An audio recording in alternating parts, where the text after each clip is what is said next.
जय भोलेनाथ गाइस। कथा श्री शिव महापुराण की। और इस कथा में भगवान शिव जी के भिक्षु वर्य अवतार का वर्णन है। तो आइए वीडियो को शुरू करते हैं।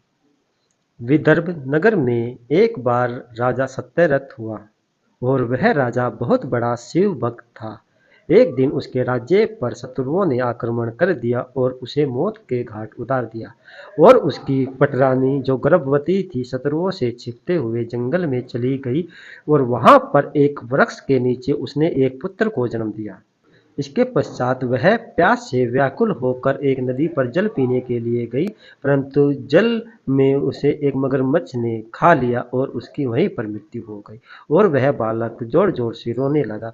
उसी समय वहां पर एक भिखारिन आई और वह सोचने लगी कि यह बालक किसका है, क्या मैं इसे घर ले जाकर इसका पालन पोषण करूं।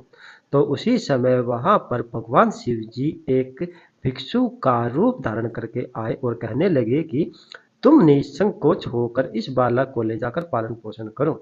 तब वह स्त्री भिखारिन सोचने लगी कि यह बालक किसका है और इसके माँ बाप कौन है।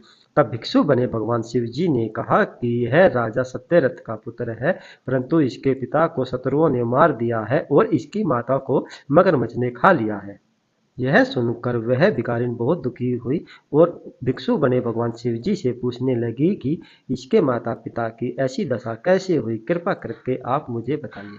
तब भिक्षु बने भगवान शिव जी ने कहा कि इसके माता पिता की यह दशा उनके पिछले जन्म के पापों के कारण हुई है। पिछले जन्म में राजा सत्यरथ पांडु थे। एक बार राजा पांडु अपने राज्य में भगवान शिव जी का पूजन कर रहे थे। तभी वहां पर उनके मंत्री आए और कहने लगे कि हमारे राज्य पर शत्रुओं ने आक्रमण कर दिया है। पांडु ने पूजा समाप्ति के पश्चात सोचने लगे कि कहीं ये मंत्री के भेष में शत्रु तो नहीं है और उनका सिर धड़ से अलग कर दिया। और शाम को बिना पूजन किए शिव जी का पूजन किए भोजन कर लिया और इस कारण इस जन्म में बने राजा सत्यरथ शत्रुओं के हाथों मारा गया।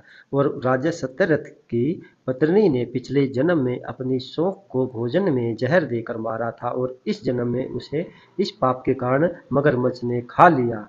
यह सुनकर भगवान शिव भिक्षु बने भगवान शिव जी ने उस भिखारिन को अपने असली रूप में दर्शन दिए और वह मुक्त कंठ से भगवान शिव जी की स्तुति की और भगवान शिव जी अंतर्ध्यान हो गए। और वह भिखारिन उस बालक का अपने घर लाकर पालन पोषण करने लगी। और बड़ा होकर वह बालक सांडिल्य ऋषि के आदेश पर शिव जी का 1 वर्ष तक तपस्या की और गंधर्व कन्या से विवाह करके निष्कपट राज्य किया। आपकी यह कथा कैसी लगी कमेंट में जरूर बताएं। कहे हर हर महादेव।